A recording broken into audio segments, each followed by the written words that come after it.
Hamon postidan 5 kilometr uzoqlikda bo'lgan sizlarga uyimizni ko'rsatib o'tamiz.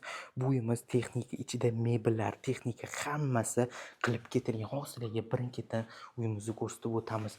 Uyimizda shuni ichkariga kirib ketadigan zonasi.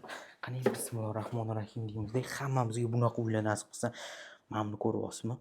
Bu shuni kirganinglarda, shuni chap tomonimizda bu alohida bitta garderob zonasi. Bu tomonimizda yana bitta garderob zonasi qilib ketilgan birinchi qavatda o'zida.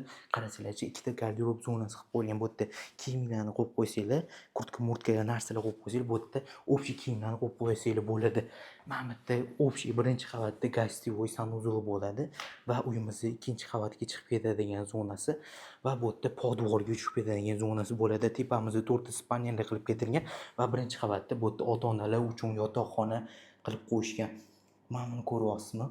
Qarasanglarchi, kafelarni mana buni bu yerda o'zini, bu yerda mana bu yerda mebellar va mana bu o'zini shkoplari qilib ketishgan. Hozir sizlarga qisqacha keyingi xonalarni ko'rsatib o'tamiz.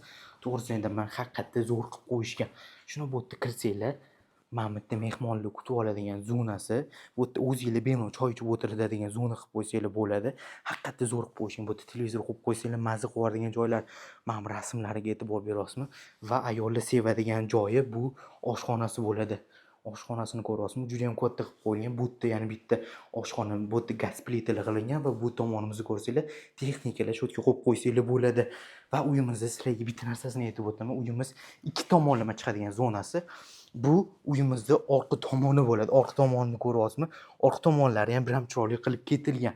Endi ko'ryapsiz, uyimiz alohida, to'g'risini aytaman, narxiga stoyishi uyimiz $270,000 deb aytilyapti. To'g'risini aytaman, puliga haqida stoyishi, chunki ichida mebellar, hamma narsalari qilib ketilgan. To'liq videoni men Instagramda joylashtirib qo'yganman. Bemalol kirib ko'rsanglar bo'ladi. Rahmat.